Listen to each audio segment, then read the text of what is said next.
Well, hello. Yeah. I'm Gino's Otherworld Connections. I cannot hear myself. Hello.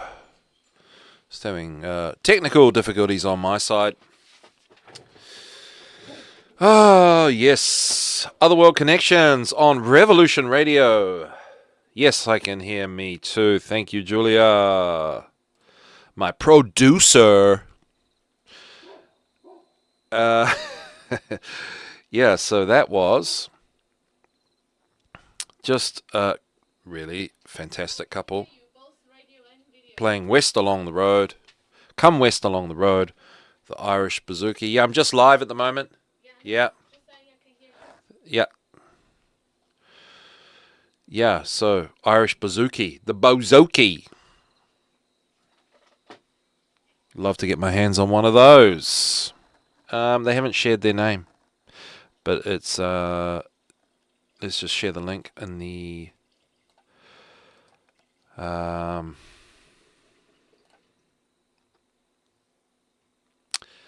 Discord is the word I'm looking for. So we do our thing through Discord. So if you go on to revolution.radio or revolutionradio.net, .org, all kinds of things like that, and you can join the Discord server. And yeah, there's a Revolution Radio chat room there. And you can just listen to us on the website. We're the #1 listener-supported radio station on the internet. So please consider helping to support our efforts and our airtime by visiting the station's donations section on our website. Yeah, revolution.radio with new websites on the go. Revolutionradio.org. If you go to revolution.radio, that's not the one I'm used to saying, and it's just got a nice ring to it. Freedomslips.net. Freedomslips.org. The new websites. That is Mr. Rowe just flexing his coding muscles there. So if you do need a website set up, check out freedomslips.org and freedomslips.net.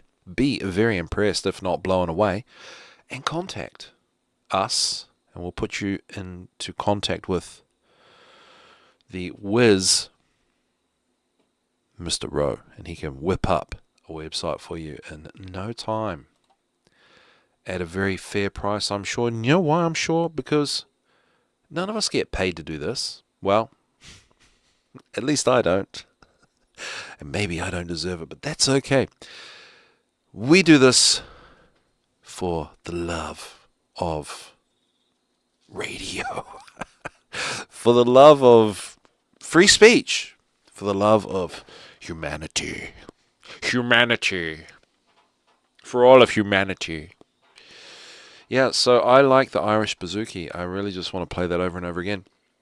I just play Irish Bouzouki clips during the day and just dance a little jig as I go about my day. It is fantastic. Originating from Greece, moved over to Ireland only possibly a few hundred years ago. Other than that, it was a Greek thang. It was possibly an Arabian thang.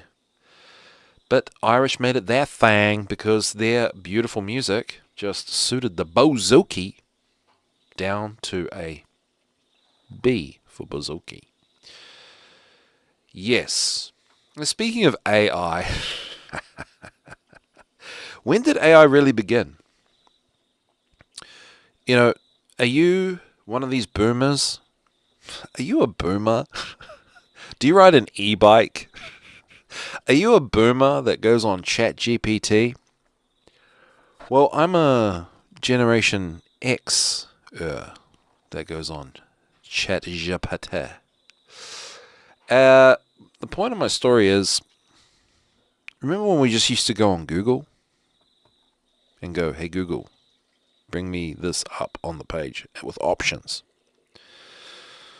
Well, what was the difference there? That was kind of AI. And what I mean is all you boomers and Generation X's out there going on ChatGPT just asking questions. Well, it's just a search engine, really, isn't it?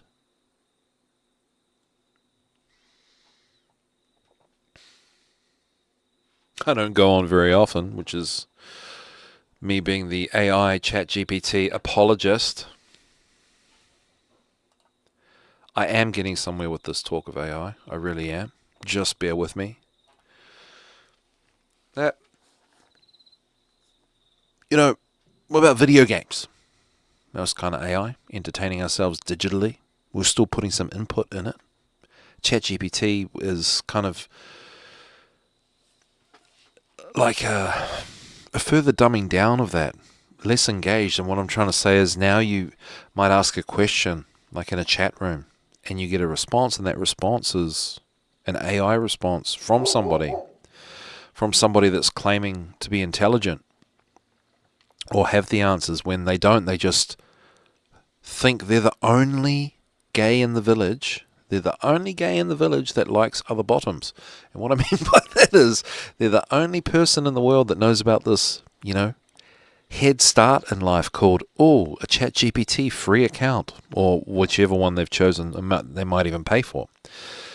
And when you use these ChatGPT things, this AI stuff, well, you start to figure out, if you do a little bit of critical thinking, how they communicate with you, what grammar and rhetoric they use, and adjectives they like to use. They like to use the word quiet a lot. Oh, quiet rebellion. I was just having a quiet moment here. So you'll find the word quiet. The point of what I'm saying is, I guess what we perceive as AI being so intelligent and bad, well, it's really just technology. And I'm not saying that AI is a good thing. I'm actually trying to say this in the way that AI is the dumbest thing that ever existed. That's my position on AI, even though I do go on ChatGPT sometimes. It is so dumb. Are you guys kidding me? It's dumber than...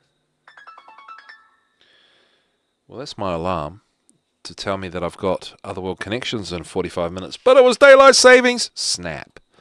Luckily, I remembered. And if I don't remember, I'm probably going to find out the hard way. So yeah, AI is so unbelievably dumb, you guys.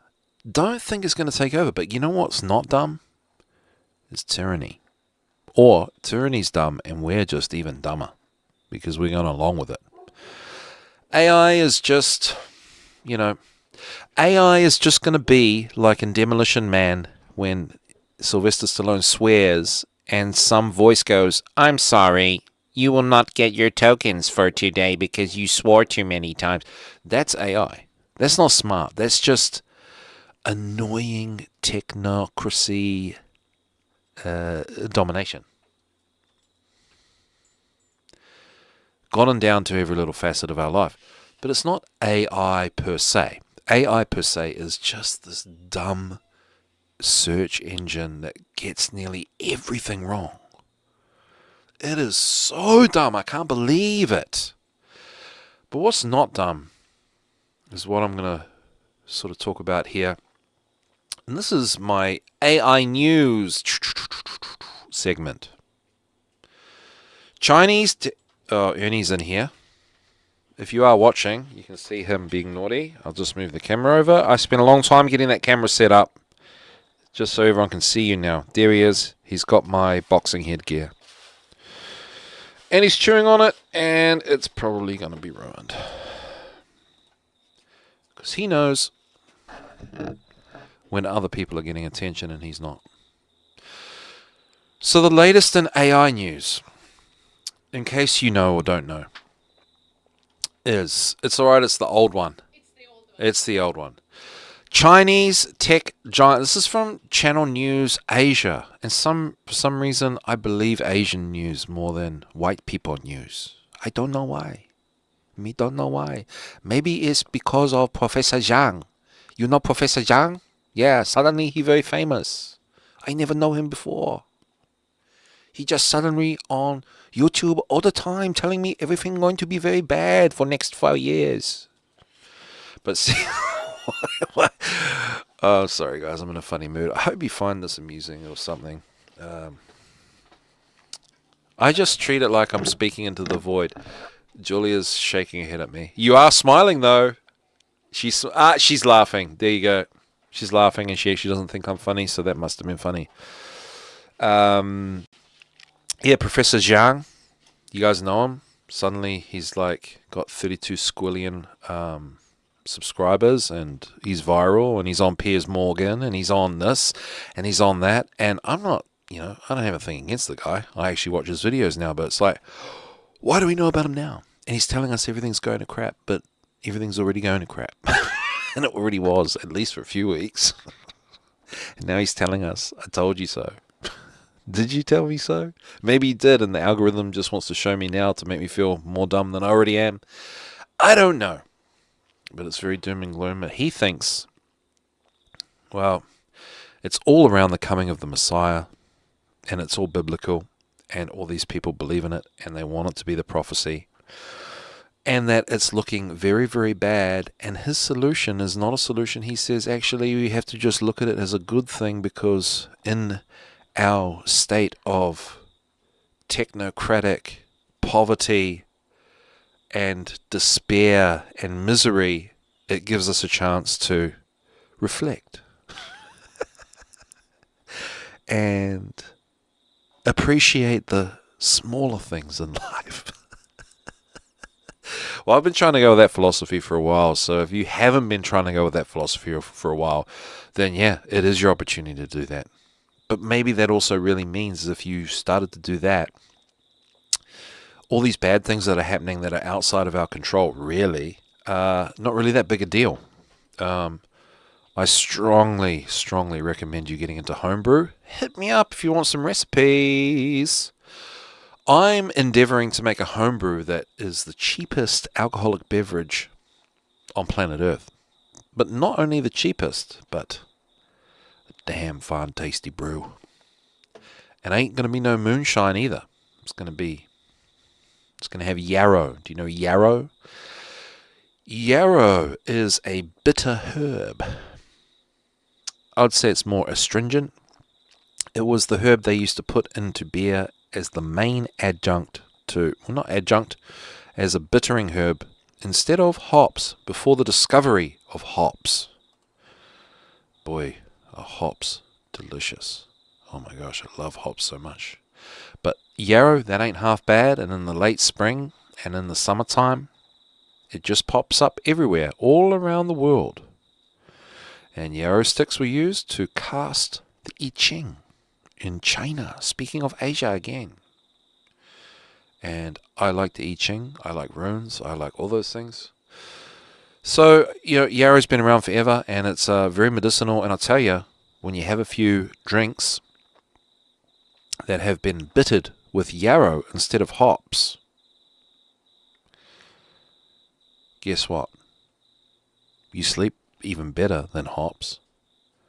Your tummy feels good the next day, and you feel extremely well rested. And, dare I say, the hangover is minimized. To a point where I'm starting to wonder if hops is a psy-hop. I'm wondering if hops is a psy-hop. Tastes fantastic. But yarrow, if we didn't know hops was in there, alcoholic beverages will still taste fantastic. You get what I'm saying? Well, more research required, so I'm just going to have to start drinking and figure out if hangovers don't exist when yarrow is included in the brew. So yeah, the finer things in life, it's not the finer things, the smaller, simpler, reflective things in life. Professor Young told me it's a time for reflection. I suppose getting raped in the bum is a time for reflection too, if you want to just put a positive slant on things. My wonderful, beautiful producers showing up to the shed. Hops are medicinal, yes, and hops are meant to make you all sleepy and stuff. But my theory is that yarrow is a little bit, in terms of the medicinal qualities, I think yarrow is more medicinal for the attributes that hops has, if that makes sense. That's my theory. But I'm going to have to drink a lot more, unfortunately, to find out if that's true or not. I found out this just recently and I never show you. So. Yeah, this book Julia's got is... Oh, because I forgot that I'm on Videoland. Grandmother's Secrets, Her Green Guide to Health from Plants. Everybody, you need grandmothers and their secrets. Not dirty secrets. I just mean, secret tricks and twists and... She's laughing again. She's laughing again. Maybe I'm funnier than you think. Hey, it's an honor for you to have me here, let's face it. Look, let's go back to this CNA, Channel News Asia. Chinese tech giants wade into open claw frenzy with launch of new AI agents. Chinese tech giants Alibaba, Tencent, and Baidu. Baidu, why you do that? Baidu have all embraced the open claw trend, rolling out products as they look for new revenue streams. Oh, the hunger is real, folks. Chinese tech giants have waded into the open claw frenzy sweeping China. There's so much news on this stuff. Launching new artificial intelligence agents and intensifying competition in the rapidly evolving Chinese AI agent market. No, I won't do the whole thing like that. On Tuesday, Baidu unveiled a suite of AI products tapping growing domestic interest in OpenClaw, an open source framework for agents able to perform complex tasks with less human input than chatbots. The company introduced what it called a family of lobsters, a particular nickname for AI agents built on OpenClaw, spanning desktop software, cloud services, mobile tools, and smart home devices. We know someone that got locked out of their smart home because of some kind of error in the system. And when we say locked out, they were locked the F out of their house and they were homeless for more than a day. I think it was a few days. They were completely stuffed. Okay, and that's not AI per se. This is these things. I wouldn't say it's claw exactly, but they're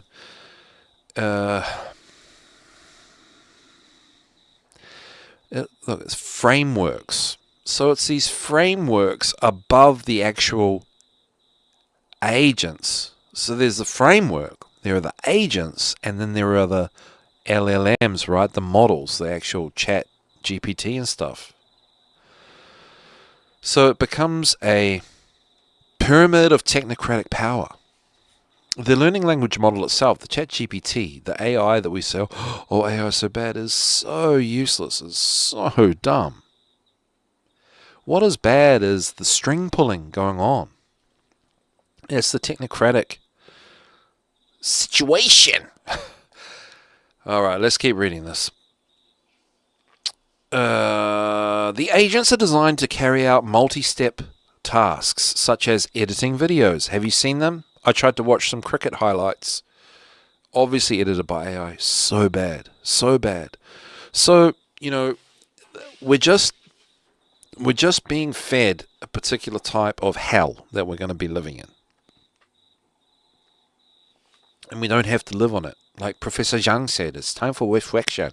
Time to reflect. So we've got to reflect on things. Editing videos, creating presentations, and this is coming down to like what I was saying about like people in chats, like answering people's questions to look smart, and they've just gone to ChatGPT and said, give me the answer for this. It is so bad. Like, say you spend your time online, and you're in these chat rooms and you're identifying as a particular person that's good at something, and you're getting ChatGPT to answer questions for you.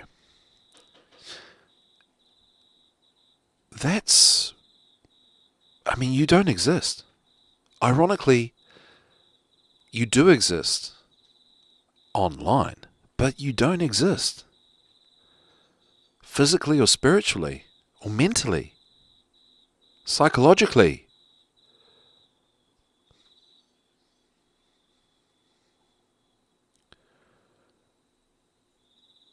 Do you get it? Do you get me?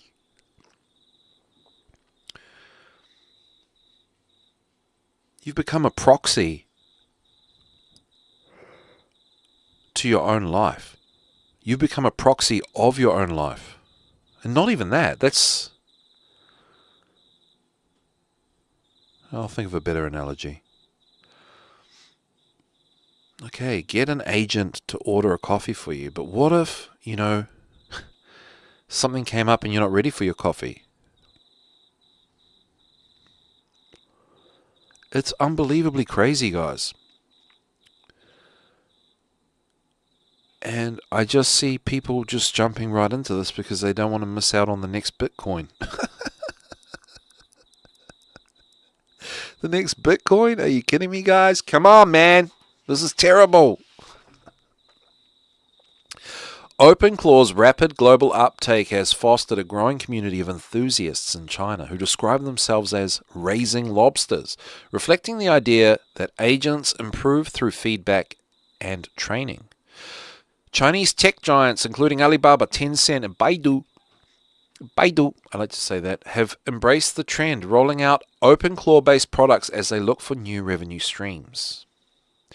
Alibaba on Tuesday launched its own platform called Wukong, a platform coordinating multiple AI agents able to carry out complex business tasks, including document editing.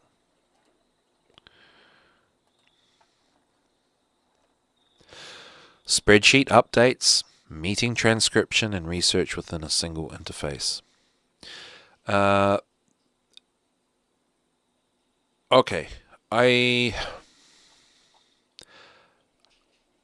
Okay, so there's a new framework that's come out to control the control of the control of the control system, okay? Do we really need to understand all that? I don't think so.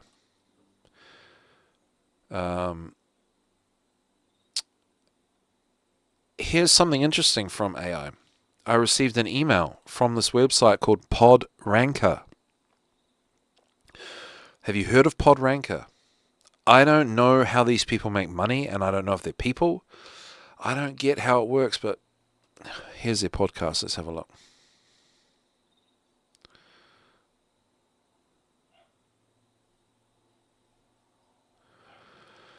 Yeah, this is really weird. Laura Baxendale and David Sala talk through one podcast category per episode, break down what makes each show worth your time, and tell you exactly what to play next. So it's a podcast ranking podcast, and I don't know if the people on it are real. But I got an email saying you've been ranked number 5 in podcasts for kindergarteners 2026. And before you give me a standing ovation, please sit down. Please. Please, I'm just your humble podcaster on Revolution Radio. I don't think very much of myself at all. Before you give me this standing ovation that I so graciously accept, that there's not only the 7 best kindergarteners podcast, there's the 7 best kids podcast, there's the 7 best children's podcast, there's the 7 best podcast for kids podcast, there's the 7 best, you get what I'm saying? There's about 1,000 7 best podcasts for kids, and I ended up number 5 in the 7 best kindergarteners podcast. Who's going to write kindergartener in Spotify? And who cares, okay? I actually get more downloads than I ever thought possible. I average about 5 to 15 downloads a week. How many of those are bots? If there are 5 bots, I may as well just go and throw myself off a bridge now, but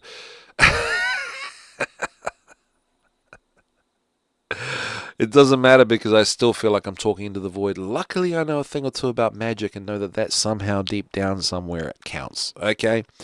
But here's what they wrote about me. The Secret Kindergarten for Young Children, Gino Volante, a former early childhood education teacher, created The Secret Kindergarten as an audio program specifically for kids aged 2.5 to 7 years old.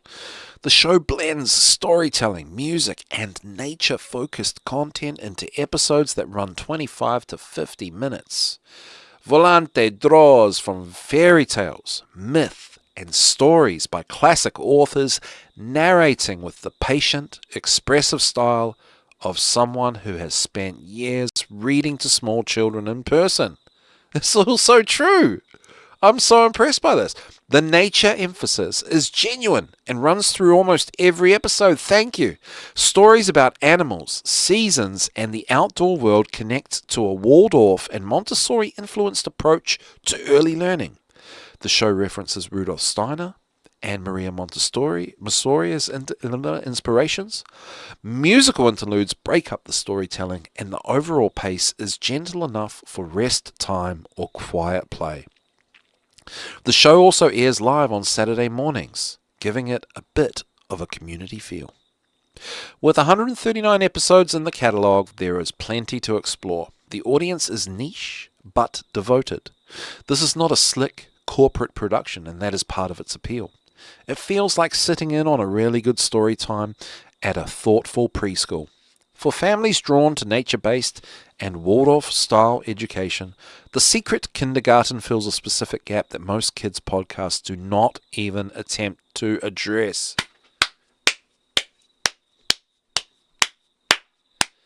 That is the sound of 2 hands clapping for me.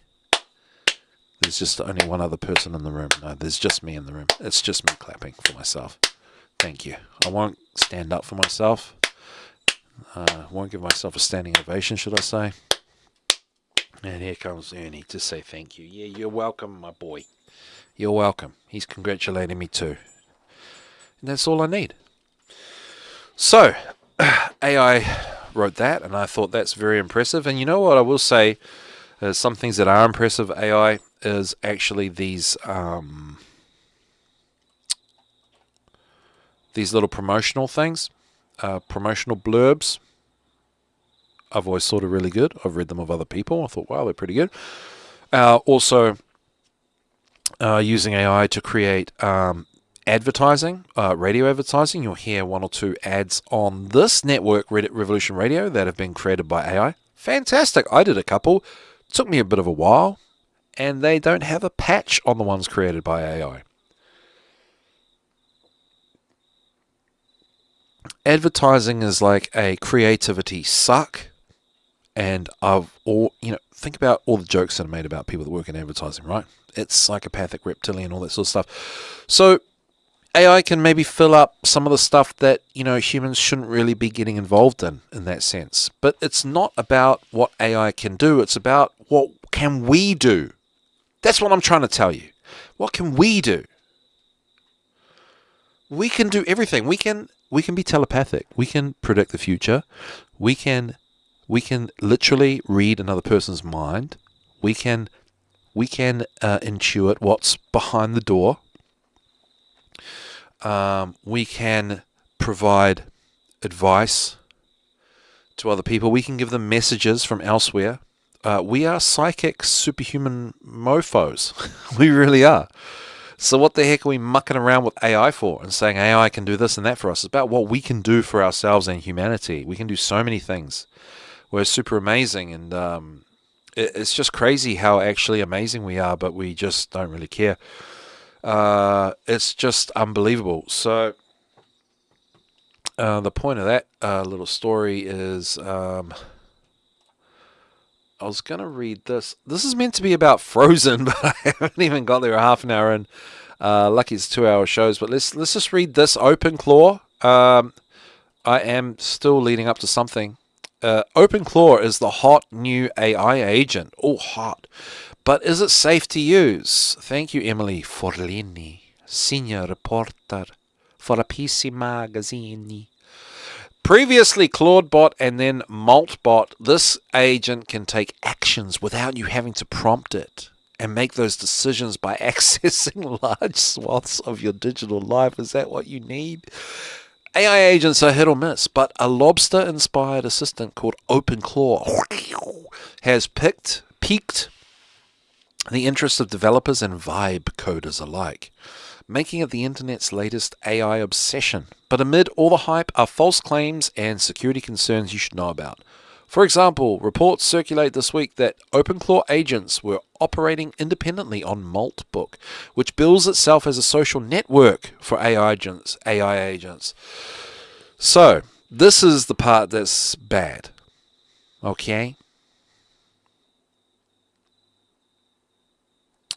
OpenClaw little gremlins were setting up a social network for the AI agents.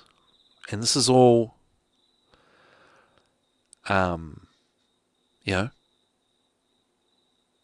this is the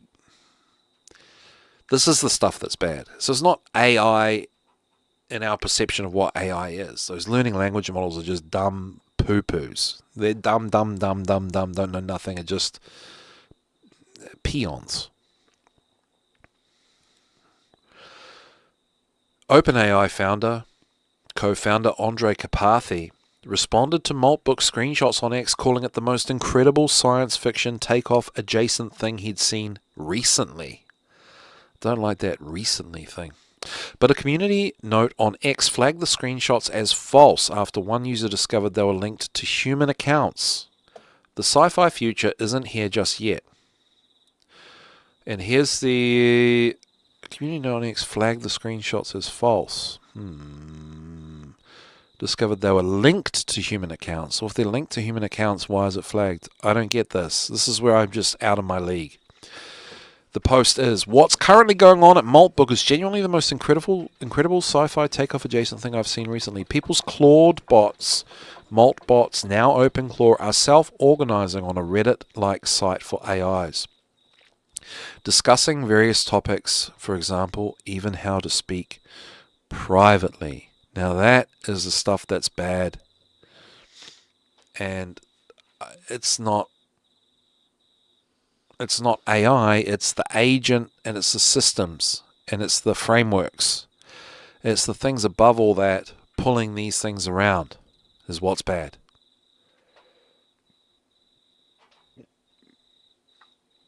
Because now it's not people telling them what to do. And here's the point. Like, it's obviously people that are really being immoral with all this in the first place. Otherwise, it wouldn't have come like this.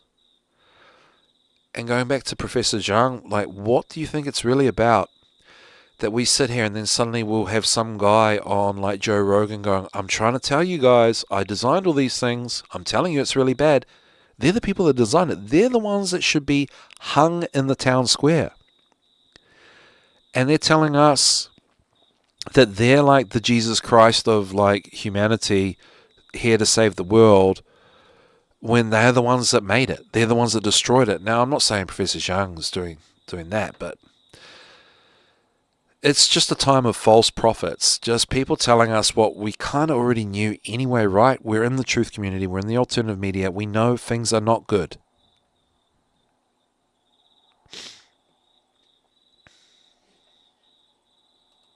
We know that. And then people are telling us that we need to know these things that we already knew, and then we feel like we didn't know because it's a particular aspect of what we already knew that we hadn't really looked into too much, and so on and so forth. And, you know, they're just earning YouTube revenue. So, yeah. OpenClaw was created by Pete Steinberger, whose ex-bio claims he came back from retirement to mess with AI and help a lobster take over the world. Yet momentum around agentic assistance largely petered out late last year. Perplexity's Comet browser felt half-baked and not entirely useful. OpenAI warned that its Atlas AI browser may purchase the wrong product on your behalf and is vulnerable. Of course it will. I do recommend people use ChatGPT just to see how it actually behaves and what it's like, because that's going to be like the world of frustration that we're moving into, because it'll be, you know, something as dumb as ChatGPT, you know, getting us a fine or an indictment or not, not allowing us to buy certain items from the supermarket. It's going to be this kind of level of retardation that we're going to be dealing with. Like, we already deal with it with stupid humans on a daily basis, bureaucrats, and so on and so forth. But now it's going to be like these antagonistic, and that's what ChatGPT really is. If you've actually used it, it's it's antagonistic. And obviously, there are helpful things about it. Like, if you don't know much about grammar and rhetoric, ChatGPT is going to help you like a teacher would. It just wouldn't be the best teacher, but it's a teacher. And think of all the crappy teachers you had in your life. Well, ChatGPT is unfortunately probably a lot better than a lot of them, even if they're wrong a lot of the time or antagonistic. So again, it's like, what are your standards? What do you think's good? What do you think's bad? We're better than all of this, is what I'm saying. We're more powerful than all this. We're more magical, and we're smarter than all these stupid things that are coming out. Like, these things are just so dumb, so stupid. Yeah. Okay, so I'm done with that. And this is just segueing. It took me 43 minutes to do that, but just segueing into. Let's go to camera only. Into the family bonding oracle card deck that I've been working on, my lifelong project, which I hope to have ready by the end of the year. So I've been spending. I paid for a subscription on Leonardo AI. Do you know what that is? It's a digital art AI image generator. That's the word I'm looking for. And boy, is that dumb. Are you kidding me? I'm not even smart. That is the dumbest shit I've ever seen in my life. Have you guys used that? I wasted so many brain rot. I am permanently retarded already, and now I'm permanently double retarded from using that for the rest of my life. And it killed my brain so much that I decided, you know what? I am canceling the subscription. So anyway, why am I using it? For the oracle card deck, because quote unquote, I'm not an artist. Quote unquote, I can't draw. Quote unquote, I'm not talented. Quote unquote, oh, I feel so sorry for myself.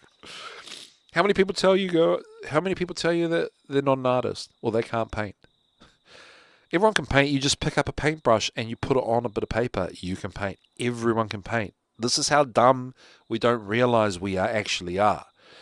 The thing that's hard is the thing that we can't overcome is fear. Because you can go, oh, hey, everybody, I did this. And everyone's going to go, well, that's really shit. That's the gayest thing I've ever seen in my life. And you're like, I'm never doing that again. Well, you got to not seek approval for it. You got to do it not for approval. You just got to do it because you're a human being. And that's what human beings do. We create things. We do art. Okay? We make music. We write things. That's what we do. We're people. We're humans. It's amazing. I can't believe it. Can't you not believe it too? Didn't you get what I mean? Look at this. Look at this. Sign into piece of crap YouTube and look at this. Look at me. Tell me what that is. Julia said, oh, that looks quite nice. Look, I said, look at it. Tell me what it is. She said it's a sparrow. And I said, was that the first thing that came into your mind when you saw it? She said, yes. So there you go. That was a sparrow. Then you go onto YouTube and how to watercolor properly. So this is ink and wash. Okay, I'm really cracking myself up. It's not good. It's just enough. It's just enough. But now I can say that I do some watercolor stuff. I can say it. And then people can say, oh, let me judge you. Oh, you're really shit. You're worse than my 5-year-old daughter. And that's fine. But people that say you're worse than my 5-year-old daughter, they're worse than the worst of all of the people. because the art of young children is just the best thing ever. I hope to be able to be as good an artist as someone's 5-year-old daughter. I do.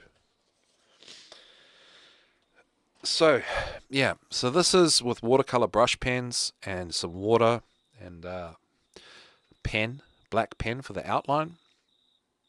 And yeah, and this is AI. This is actually AI. Because I just go on the computer and I type in how to draw a sparrow. And then I go from there. And I just imitate it. And that is a no-no in art. But I'll tell you what's a no-no is just getting AI to do all these things. Like, you can do it. That's fine. But if you've got a creative idea, so my creative idea is the Oracle card project. So obviously the artwork's important, right? The artwork's important. It's not so much the artwork, but the clarity of the symbol on the card, right? The imagery has to convey the thing that you want it to convey, so it speaks to the subconscious in the way that art or symbols do, right? And I just thought, well, I'm not going to be the one to do that, so I'm just going to go onto AI because, well, maybe that's something, because I've got the creative agency in the sense that, I'm like the open claw of my idea. I'm like, okay, I want to do this. I know exactly. I've got all the pedagogy. I've got the knowledge, and I know how to implement it and how it's going to work. And now I just need to make it happen, like a producer puts the money down on it. I need to just do that. And so I went on to Leonardo AI, and I've been on that for about a year of my life that I'll never frigging get back. Check out the thumbnail on this video. That's with Leonardo AI. And so after about a year, I got pretty well versed in just how to make the prompt create something that I'm kind of happy with and just whip it out, right, for a thumbnail. So I think they're kind of good for thumbnails, but you can still draw and take a photo of something that will be used as a thumbnail quicker and more satisfying than using Leonardo AI or any of the other image generating apps. The thumbnail that you saw today, I might just even bring this on. I just want to punch, like, I literally want to just smash, I want to meet these people. Like, I don't want Leonardo itself to, give me some copyright strike for doing this. I want somebody that works for them to come and knock on my door so I can smash them in their fat face. Honestly, guys, this is so, man. So here we are on the, let's go to home scene. So if you come onto the YouTube, the link's on the Discord, you can see what went into doing the thumbnail. And I've become more angry at this since I started doing my own my own paintings or my own attempts at watercolor just in the last few days. And now I really hate this crap. So here's the thumbnail that I published on this live stream. All right. And so here's one I chose not. Here's one I chose not. Here's one I chose not. They're just a bit creepy, and they've got all these they've got all these for kids censorship type things. So when you put in prompts, and it's just weird because there's so many things that you can do for kids that would be good image-wise that they don't let you. And look at this creepy shit that's come up when it's just somehow this is acceptable. I don't know why I find it creepy. It's just too sterile. Sterile is the word. And when I think sterile, I just think, I don't know why it makes me think of the worst shit. 1, 2, 3, 4, 5, 6. So it took me 7 attempts to get a thumbnail that I thought was going to be just mildly acceptable. And if you do look at the thumbnail, it's just what it is. You'll probably think it's, a throwaway AI image generation, and it fully is. I don't even name these anymore. They go straight into the recycling bin after I'm done with these pieces of crap. It took 7 goes, so it took me 20 minutes. 20 minutes to generate those. Obviously, there was issues with logging in and setting up the images and all these things over here on the tab. And if you use it all the time, then obviously that time goes down. And then you're using it more, so you're spending more time on it for other things that may or may not be useful. So yeah, and in 20 minutes, that sparrow probably took me 20 minutes. In fact, that sparrow probably took me 15 minutes. And you could say you can tell. But here's the thing. You can tell from the sparrow, but you can't tell from the AI. If you look at the AI, you'd think that would have took 5 seconds. This is the point I'm trying to say.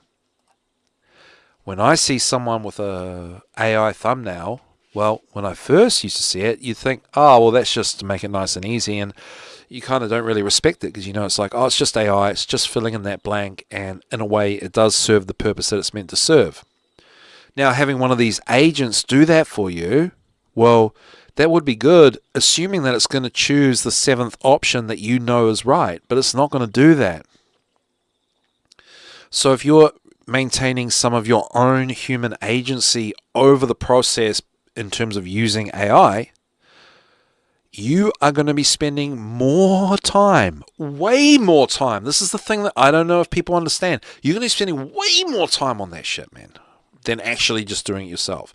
Quickly whip up a sparrow, take a photo, send it to your computer, and this is why part of why it's hard to go from phone to computer, because they don't want everything talking to yourself, because they want you to not have agency. And now the agents, the gremlin robot agents are in there doing their thing, controlling how everything works. But the reality is that, okay, the thumbnail I just created with ink and wash today would not be anywhere near as direct in what it was conveying as this one I put here on the 7th option. It would not. But nevertheless, you would be able to literally paint it yourself and have another piece of art that you created on your journey of art done in less time than you would getting Leonardo AI to do one piece of shit for you. So there you go. It took me about a year to really be able to tell you the truth on that. And maybe people already knew it, but I don't know. I just think there's a camp of people that are like, oh my God, AI is the second coming of Satan. And then there's other people that are like, oh, accept that AI is just a tool, you just got to use it. And you're both wrong. You're both very wrong, okay? You've all got to recognize your power as a human being. Don't speak to people through ChatGPT. You idiots. Who are you? You're no one. You don't exist if you do it.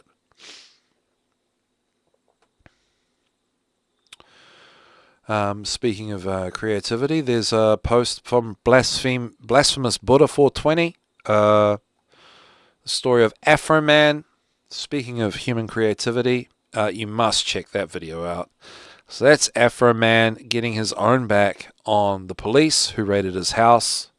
Such a brilliant story. And how did he get back at them? He wrote songs about each and every officer that came in. And he got personal. And it was good. And he made people cry. What a legend. Afro Man, the man. So there you go. That's a very cool, timely post there from Blasphemous Buddha 420. I recommend checking that out. So if you go onto the Discord server, Revolution Radio chat room, you can follow the link from the website, freedomslips.org. Hey, thanks so much for tuning in. I hope this rant makes some sense. Yeah. Hey, stick around. We'll see you on the other side of the ad break. We might actually get to Frozen, which was the whole point of the show.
Yes, hello, welcome back to Otherworld Connections. I'm your host, Gino.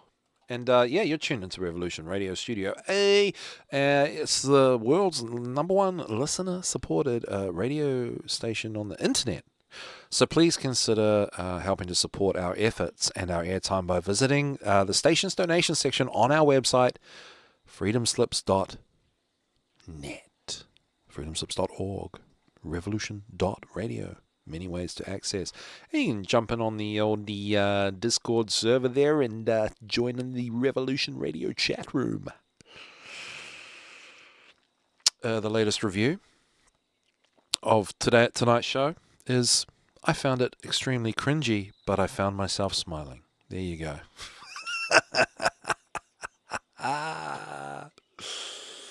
Oh, that is funny. Yeah. So think about in the days of Google, remember the good old days when we were all like, oh my gosh, Google is censoring the search results. And now we just go on ChatGPT and there's only one result. Because we just trust ChatGPT, for example, to do the whole thing for us. But just remember the days at Google where it was just like this magical oracle and you could find all the answers, but you have to do research still. You'd have to scroll through and read different articles and papers and reviews and videos. Watch videos and stuff and then come to your conclusions. And even then, 85% of the internet was considered the dark web. The web that we shall not find through Google. So how dark is the dark part of the web these days? Shout out to Anna's archive. So hey, what else was I saying? I don't know, I think there's probably enough of that carry on, guys. What else did I have? No, so goodbye, Leonardo. I will still use you every week for thumbnails.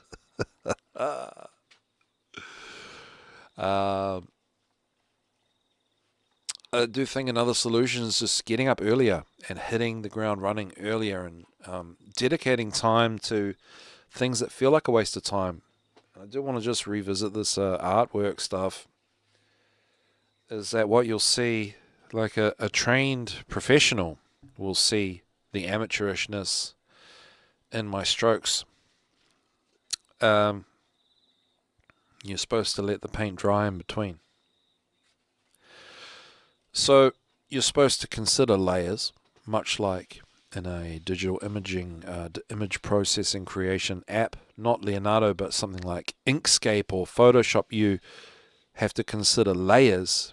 Well, layers, that concept already existed in the art world. And you do one layer and let it dry and then go on with the next layer.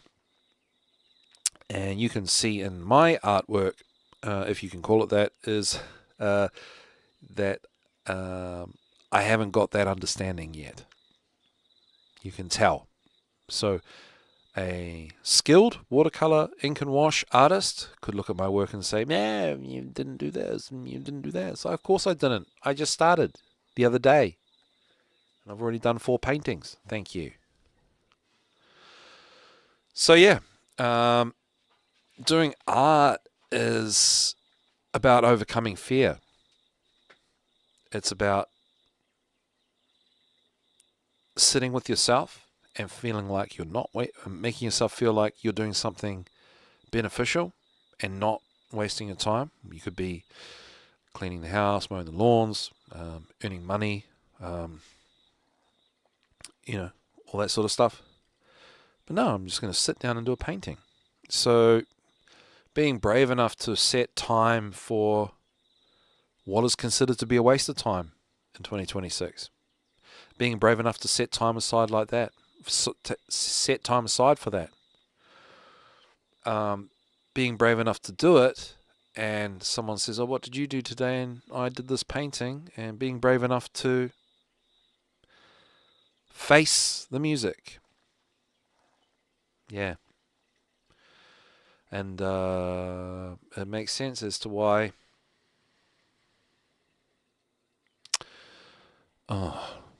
I'm getting a mind blank. Singer of the birthday party. Australian. Come on, guys, help me out here. Nick Cave. Nick Cave has such a scathing things to say about AI. See if I can find that video for us.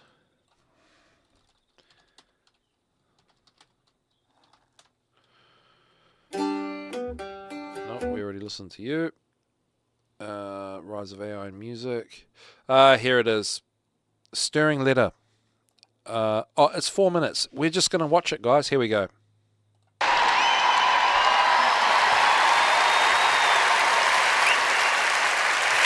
Thank you. Dear Leon and Charlie, in the story of the creation, God makes the world and everything in it in 6 days. Hang on. This is Stephen Fry reading Nick Cave. Letters live. Let's just do that again. Sorry. Thank you. Dear Leon and Charlie, in the story of the creation, God makes the world and everything in it in 6 days. On the 7th day, he rests. The day of rest is significant because it suggests that the creation required a certain amount of effort on God's part, that some sort of artistic struggle had taken place. This struggle is the validating impulse that gives God's world its intrinsic meaning. The world becomes more than just an object full of other objects. Rather, it is imbued with the vital spirit, the pneuma of its creator. ChatGPT rejects any notion of creative struggle, that our endeavors animate and nurture our lives, giving them depth and meaning. It rejects that there is a collective, essential, and unconscious human spirit underpinning our existence, connecting us all through our mutual striving. ChatGPT is fast-tracking the commodification of the human spirit by mechanizing the imagination. It renders our participation in the act of creation as valueless and unnecessary. That songwriter you were talking to, Leon, who is using ChatGPT to write his lyrics because it is faster and easier, is participating in the erosion of the world's soul and the spirit of humanity itself. And to put it politely, should fucking desist if he wants to continue calling himself a songwriter.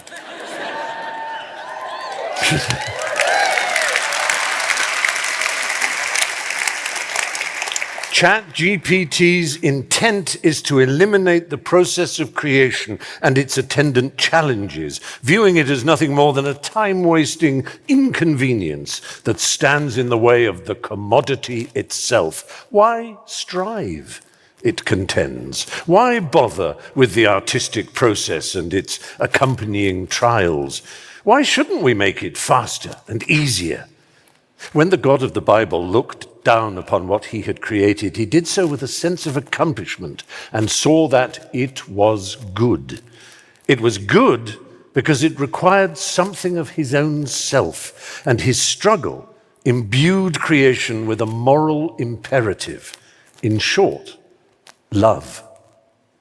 Charlie, even though the creative act requires considerable effort, in the end, you will be contributing to the vast network of love that supports human existence. There are all sorts of temptations in this world that will eat away at your creative spirit, but none more fiendish than that boundless machine of artistic demoralization, ChatGPT. As humans, we so often feel helpless in our own smallness. Yet still we find the resilience to do and make beautiful things. And this is where the meaning of life resides. Nature reminds us of this constantly. The world is often cast as a purely malignant place, but still the joy of creation exerts itself. And as the sun rises upon the struggle of the day. The great crested grebe dances upon the water. It is our striving that becomes the very essence of meaning. This impulse, this creative dance that is now being so cynically undermined, must be defended at all costs. And just as we would fight any existential evil, we should fight it, tooth and nail, for we are fighting for the very soul of the world. Love, Nick.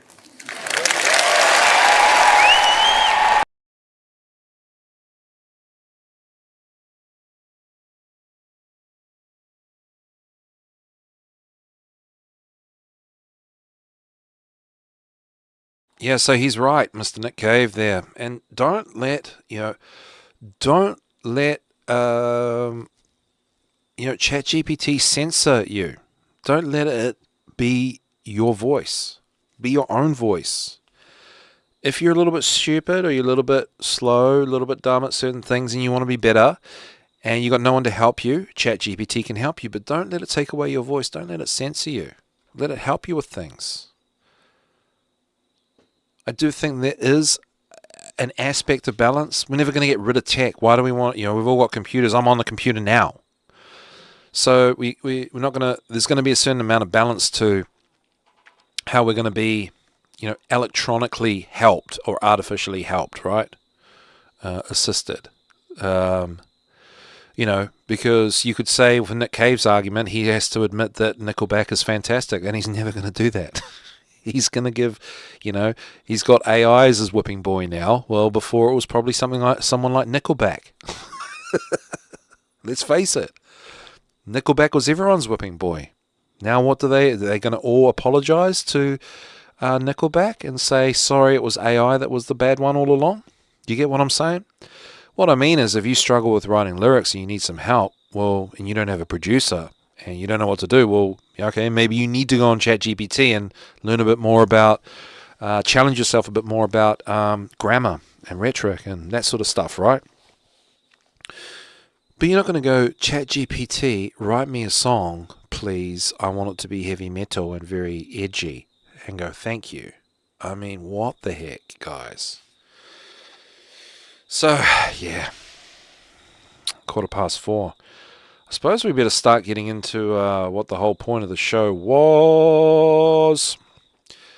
So we were looking at, this is kind of like a good little springboard. In case you're wondering how, before we press play on this film review, Frozen, with Laura Towler from 2025, December 2025, so it's not so old. Mark Collett, Nativist Concern, and Saint somebody, probably not a real saint. I'm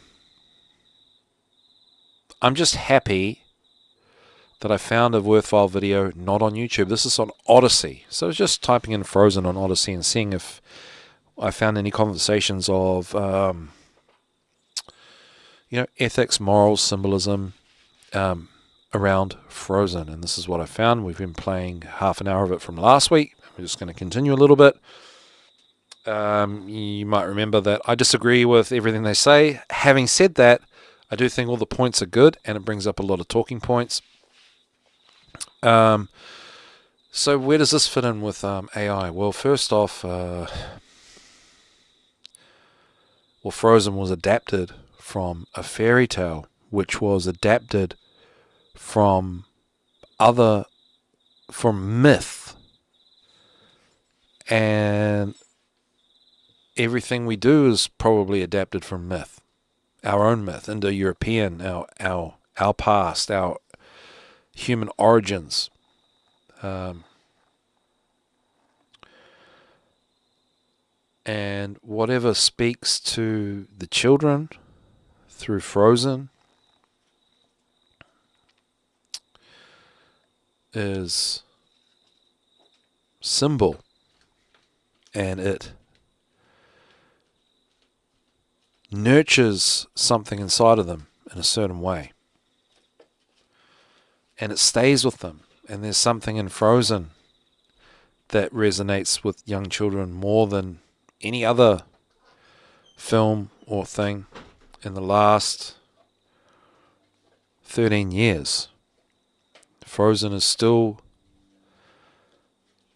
hugely popular with young children, obviously, especially girls. Especially girls. Not exclusively, but almost exclusively. So there's something in the symbol of the movie, the archetypal characters, the imagery that resonates with the kids. And then there's an argument between sort of how much of it is actually imitative and how much of it is subversive. And what I mean by the undertones that are affecting the kids, or are the overtones actually affecting them. And it's hard to... I think it's hard to really point exactly to pin it down, but in Frozen you've got princesses. You've got a struggle between good and evil. You have castles and mountains and fairy tale-esque symbols these things are, and protagonists and antagonists. They're all fairy tale-esque, and the symbolism of those symbols, castles, princesses, mountains, snow, these all have deeper meanings that are speaking to, that are feeding the soul of young children. I believe the overt, the lesbian overtones or undertones of the movie are possibly neither here nor there. I also do think, and I think I mentioned last week, that the feminist, the neo-feminist or the dark feminist overtones, I think they're overtones of the movie where the woman is the hero and so on and so forth, are reinforcing an ideology that is already rampant in society today. So we couldn't blame Frozen for that directly. That's just in the culture, especially the baby boomer culture, this white knight dynamic that everybody subscribes to, where every woman is perfect. And this is not to beat up on women, it's just that we're doing Frozen. Sorry. So it's just how it goes. So there's like a cultural reinforcement there rather than something new. So we couldn't say that Frozen has created that ideology in the kids. And I think it's neither here nor there, but I think obviously empowerment is a dynamic that, women and men need to embody. And there is a hero's journey that men and women need to go on in their life. So those things are kind of, are in Frozen and do speak to everyone, in a hidden way. So anyway, that's just my little pre-blurb. Let's just see what we've got. Let's just press play here. I hope that they choose someone like Kristoff when they're older, someone who's kind and who will be able to take care of them, and is independent and a strong man. So yeah, I think it's a good message too. Okay, nativist then. If you want to, you and St. Harrison, I feel like this is a bit of a tag team, isn't it? You've got. So I already want to stop. So the lady was saying Kristoff in the movie is the male character that is a positive influence on children, on girls, because he represents a type of man that she wishes her daughters fraternize with or maybe marry one day. He's a good example of a good man, a good role model. Yes, Julia? No? Julia's giving me that look. I think I've cringed her out too much. But what I do want to say about that is, well, when I was younger, when I was about maybe 6, it was Ninja Turtles. All about Ninja Turtles. And that didn't change one bit of my life, Ninja Turtles. Do you see me dressing up in green and going around being a Ninja Turtle? And, me even doing martial arts in my life, like Ninja Turtles had nothing to do with that, even though they were martial artists. I think they almost had zero to do with any of that. So I'm not saying that TV's harmless. I just don't think that, what's going on, overtly in the show that the child watches is going into the brain of the child and, oh, I'm going to do that now. For Frozen in the early years, yeah, it's going to inspire princess imaginary play, which, to be fair, was already there. So I think it's a clever hack through adopting fairy tale symbols, which are human origin, like codes in a way. It's just like hacking that. And I think we just lose sight of what's important for kids or what really affects kids and what doesn't. So let's keep going. You've got me and Laura versus Nativist and St. Harrison. So Nativist, you're the one who sort of threw down the gauntlet. And me and Laura have obviously come out here. We've been quite positive about this. So how would you react to our positivity, and what would your critiques be? Okay, I'm sure it hasn't escaped people's notice that my messaging has been very female focused in the last few months.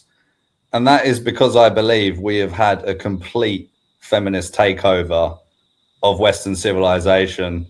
I mean, obviously they're empowered by subversive merchant forces at the top of this superstructure, but women themselves are now actors in a continuation of this culture, and we are now at maybe slightly above 1.0, 1.1, 1.2 birth rates in Europe. And I think we are very rapidly heading towards a civilizational collapse because people don't understand women's psychology and mate selection.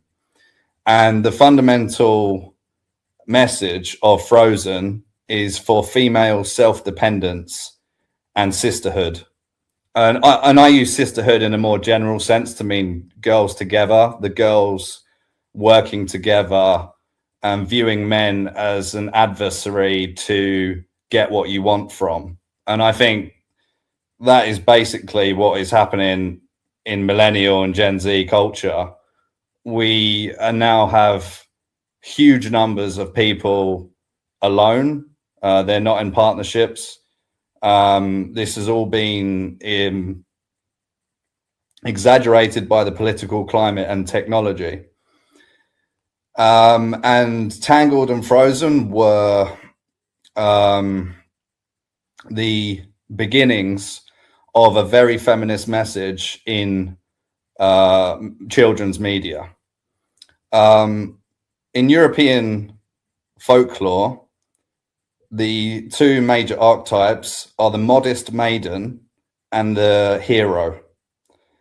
There is no, well, the hero kind of appears in Kristoff in this, and Anna does represent the modest maiden, particularly in the opening scenes where she falls for Hans. But the ultimate message, particularly through Elsa's song, is that women should seek self-understanding and self-dependence. And Elsa is she's perpetually single through the Frozen series. And as I was watching it with my girlfriend, I said, I bet this was written by a younger sister. And what do you know? Jennifer Lee is a younger sister, and she has made the perfect character in Anna based on herself. It's very similar to how J.K. Rowling wrote Hermione as herself. Now, both these women have severe issues with their father. Jennifer Lee, her parents divorced, and she's also a divorcee herself, and she remarried. Now, my accusation is that women are fundamentally spiteful, And if they feel betrayed by their male protector in their life, either their father, first boyfriend, whatever, they will then tend to exhibit this spite politically and through their relationships, often for the rest of their life. And this is what's happening because we've had a free sex culture since the 60s, and our myths have been eroded. Now, this was meant to be a Christian fairy tale. It's written by Hans Christian Andersen. It was originally meant to be this when they were developing it. But if you notice, the evil antagonist is called Hans. So Jennifer Lee is essentially stabbing Hans Christian Andersen's work in the back and saying that Hans, his patriarchal Christian myth, is evil, and my feminist replacement myth is the truth. And, you know, this current runs through all of European folklore. The maiden meets the hero, and in union, they present the ideal form. And this is a huge subversion on that. And it's because of this messaging throughout society, women's cultural power, women are now becoming writers of fiction. And when they write, they write subconsciously about their own pain, their own betrayal by the patriarchy as they see it. And they assert their own power as a defense mechanism, because women are always seeking safety. And they see that this chaotic liberal society, they're only safe if they depend on themselves. And because this union has been broken, we are now headed towards civilizational collapse, where no one is having children, no one is, creating the necessary amount of children for us to continue as a culture. And it's because our myths have been destroyed, and women are in control of culture. And most people are too blind to see it because our mothers love us unconditionally. Everyone starts with a very good view of women because their mum loves them. But when you get out into the real world and you start dating and you start to see all this trauma, you understand how women really are. And I've been, experiencing modern women for 20 years, and I've seen these patterns again and again. And I'm going to write more and more about this. And if we don't solve it and return to the traditional archetypes of patriarchal power, we are doomed as a civilization. We can't replace ourselves. There's all this parasitism in culture, and women are the buyer of this subversion. It does very well commercially.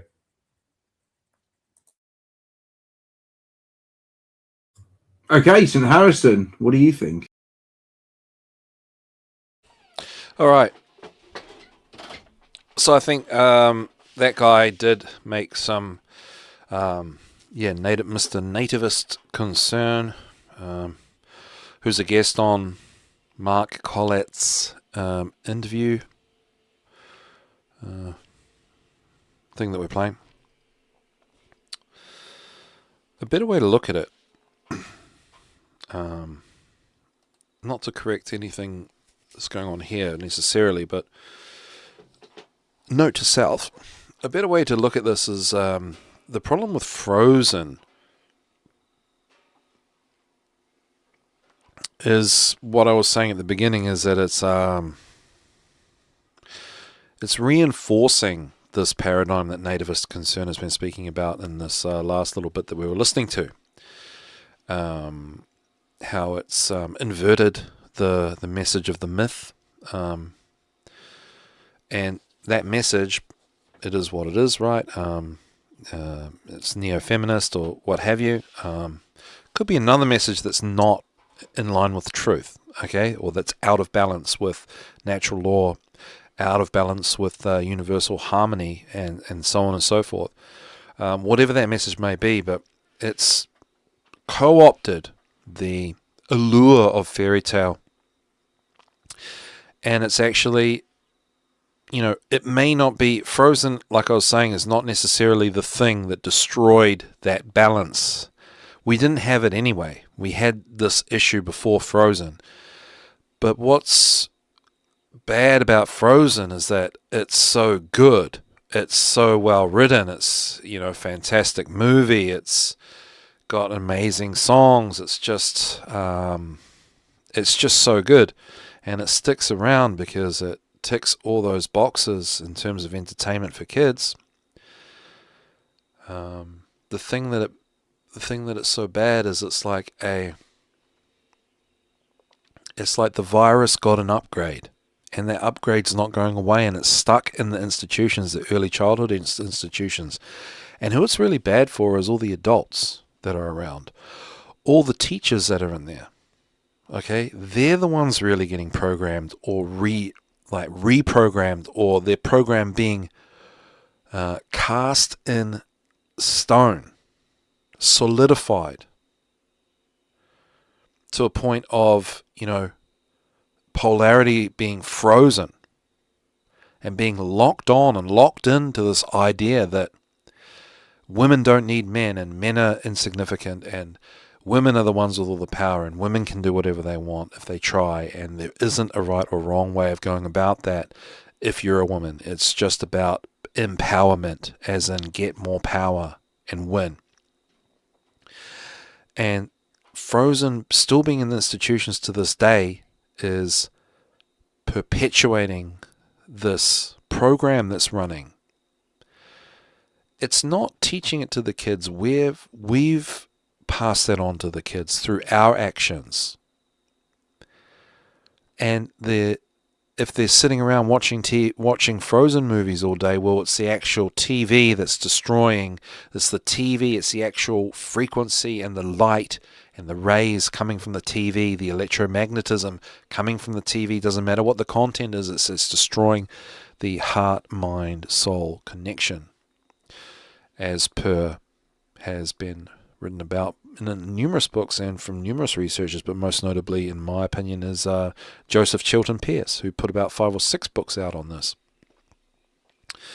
May he rest in peace. So it's complex, and it's bad, but it's not bad in the way that we think it's bad, but it's still bad, and so it's, they've done a number on us. And Frozen is really bad for adults. It's bad for the institutions because it's still there, okay? Princess play is not necessarily bad. Castles are not bad. Fairy tales are not bad. Fairy tale themes. Fantastic stories are not bad. Going to a movie with your kids is not bad. Watching a Disney movie together with your family at home once in a while, not bad. It's really nice.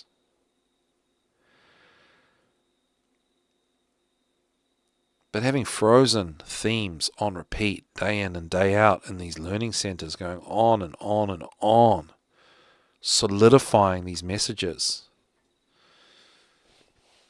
it's normalizing it for the adults. Much like if you watch too much mainstream media, if you watch too much news, eventually you're going to start voting Trump.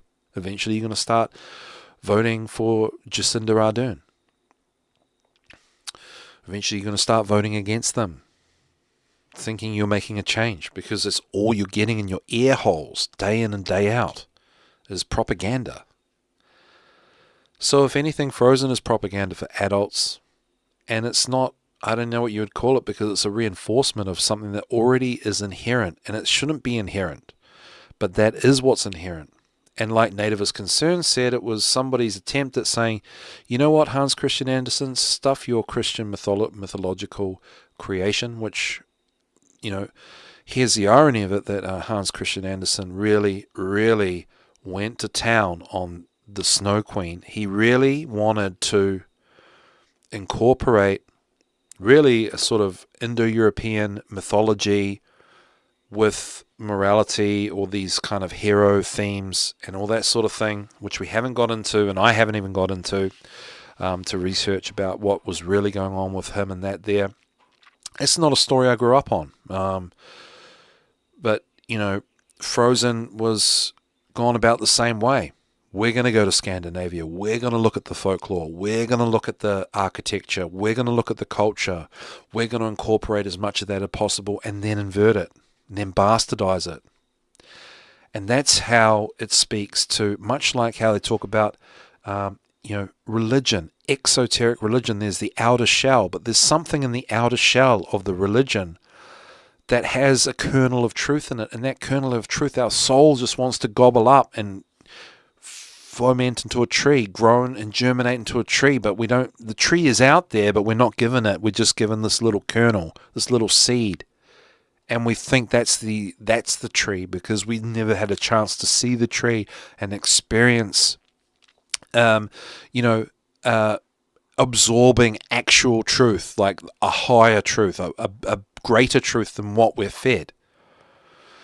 And so Frozen gives young children the princess and the castle and the magic and the snow and the so on and so forth, and the themes of heroicism and stuff like that, and initiation, but it's given in a messed up way. And it doesn't matter in that regard because it's a good movie and children just like it.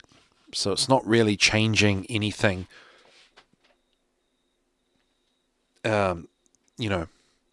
But like I said, what it's bad for is the zeitgeist, and it's maintaining and upholding the zeitgeist, and it works for parents, because that's the other thing we talk about here, is how people say, well, we're not going to read that story because I believe it's not good. Well, let's just put on Frozen because the kids love it, and I think it's quite cool because I kind of agree with that neo-feminist ideology, because that's what I grew up on, because my parents were boomers and it's all about white knighting, and obviously makes sense, and da-da-da-da-da. But how about we just go through the Snow Queen? Oh no, that's a bit old school, that's a bit chauvinistic, or that's a bit patriarchal, or that's a bit this, that and the other thing. I choose not to play that. I choose not to read that story. I choose not to show that to the kids. I choose to give them just the kernel of truth, or the seed of truth, and not the whole truth, not the flourishing bloom that the seed can become. I'm not going to give them that. I'm not going to give them the Snow Queen. I'm going to give them Frozen. And I'm going to give it to them on the TV, which destroys their heart, mind, God connection.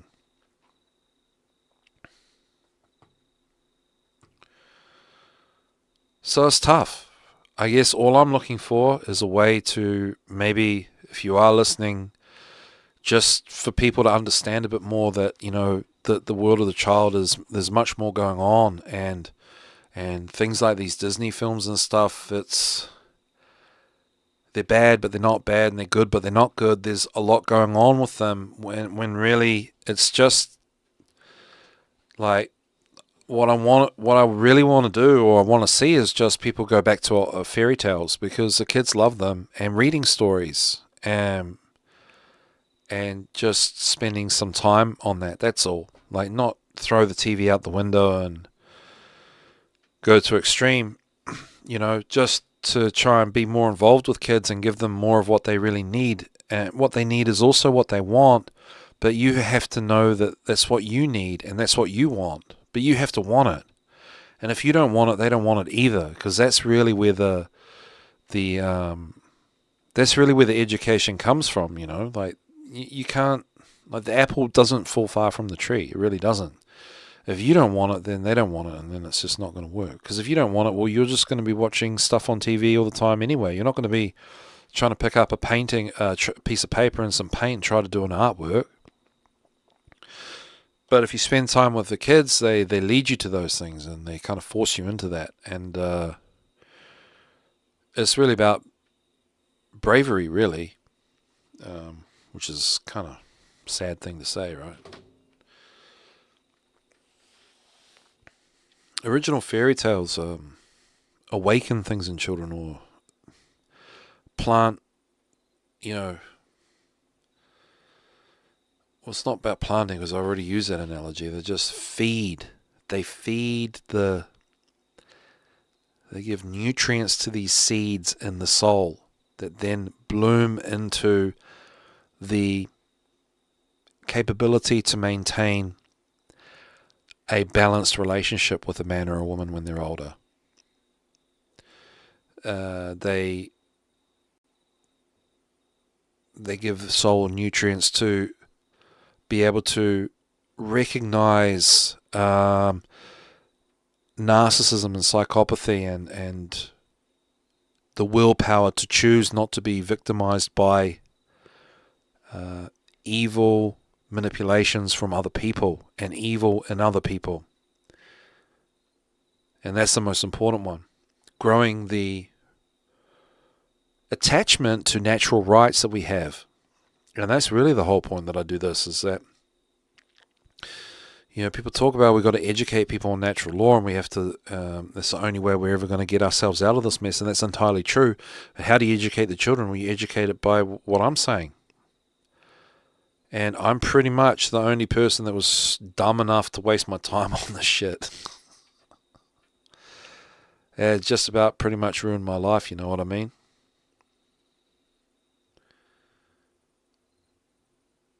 I end up in places that I was not welcome. I faced all kinds of bad people and dealt with their stuff, their bullshit. Just to be able to say, really, the solution to it all is to spend more time with kids as someone that's awake and aligned with truth and knows about how things work. But then also, you know what the kids need. And one simple solution is they need fairy tales. They don't need Frozen, they need the Snow Queen. Why do they need the Snow Queen? I don't really know. We haven't got that far. They certainly need Jack and the Beanstalk. They need Jack and the Beanstalk to be able to take on Goliath as David, and to know that that is an archetype that has existed since the beginning of time, and that is something that is going to probably happen in their life, and that's okay, because you can defeat the giant. You can. And that's something that needs to be, that's a seed that needs to sprout early on. Okay? So there are some seeds removed from the Snow Queen and developed into Frozen that, the kids aren't getting. I don't know if they'd really get it anyway for some Frozen, but they would be more likely to get it if it was the Snow Queen and there are adults around and they were being programmed by the Snow Queen. And people want to think about that a bit more and ruminate on that more. Well, maybe their values might change. Maybe their view of what is harmonious or not between men and women would change if there were more harmonious fairy tales.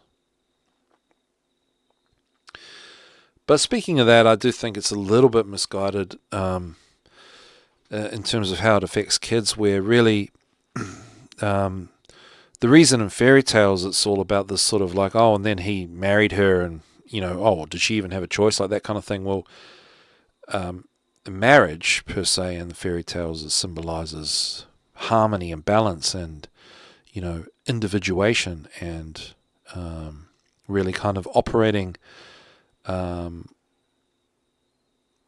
from the heart in alignment with God. And really what it is just having all your ducks lined up in a row. What you're thinking is what you want to think, and it makes you feel how you want to feel, because you're thinking how you want to think, and you're acting in accordance with what you're thinking. So you're just a human being that hasn't been messed up by all this bullshit going on out there in the world for young kids. You see what's right and you see what's wrong, and you go, right, I'm choosing to do the right thing, or right, I'm choosing to do the wrong thing. And then there'll be a more clear-cut line between what is good and what is bad, and what side you stand on and what we're going to do about it.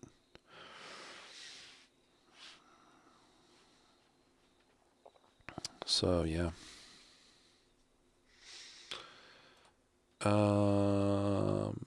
That's kind of got me depressed.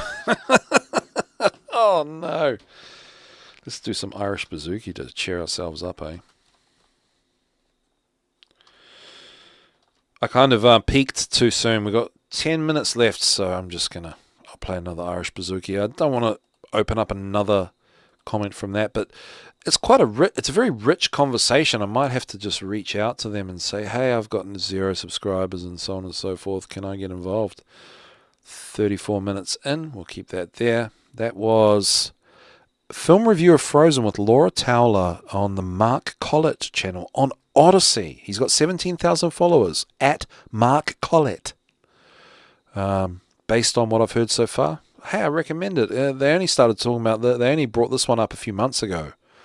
Very, very intriguing, and it's, something like this is really knocking on the door of fundamental ways to save humanity. It really is. And that's the other thing that's interesting about Frozen. It's part of why it's so popular is in a way a synchromistic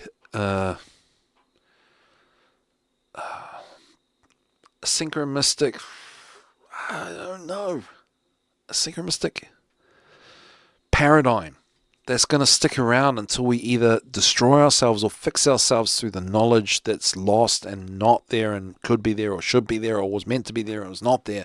The knowledge to be found in the idea of a fairy tale being something that can change the world. There we go. The morality and the morality that's there and the morality that's not there and the immorality that's there and the immorality that's not there within Frozen, that needs to be fleshed out and figured out. Otherwise, we're going to be singing Let It Go stuck in our heads every day until the end of the world next week.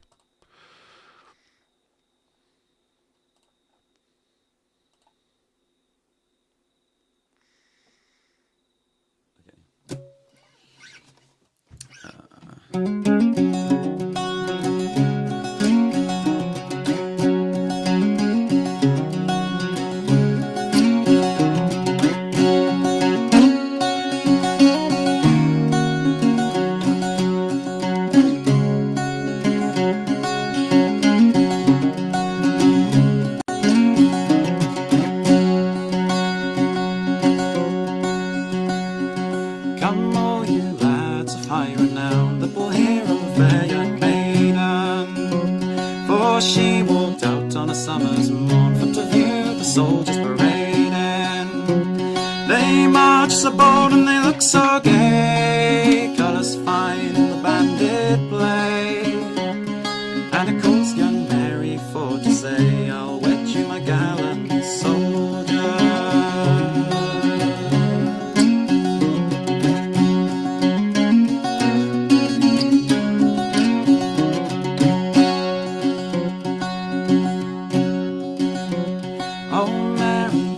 Soldiers around as they stood all at their leisure, and Mary to herself did say, at last I found my treasure. Oh, but how cruel my parents must be to banish my true love away from me. So I'd leave them all and I'd go with me, my bold and daunted soldier.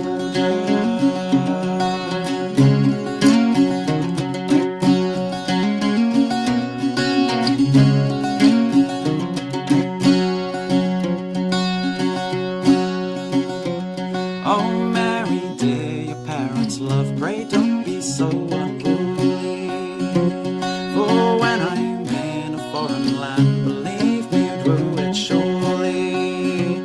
Perhaps in battle I may fall with a shot from an angry cannonball. And you so far from your daddy's hall, be advised by a gallant soldier.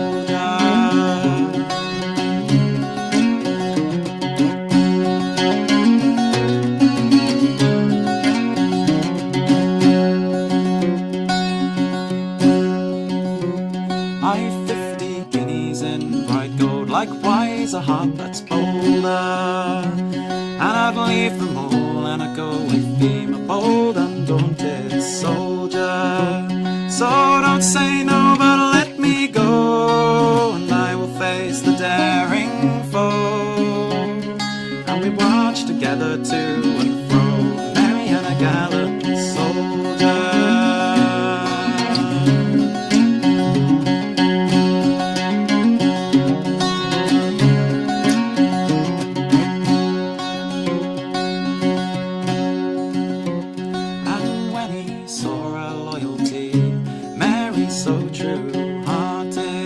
Said, my darling, married we will be, and nothing but death shall part it.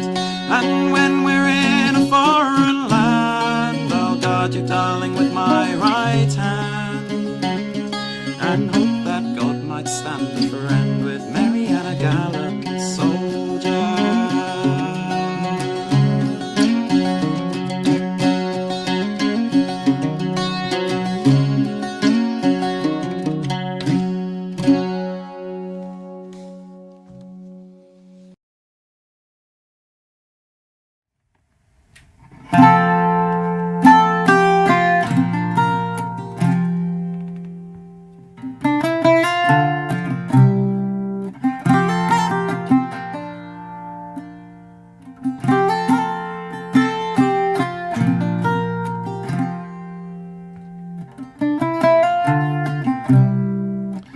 Alright. So we're just coming up to the end of another 2 hours of Otherworld Connections.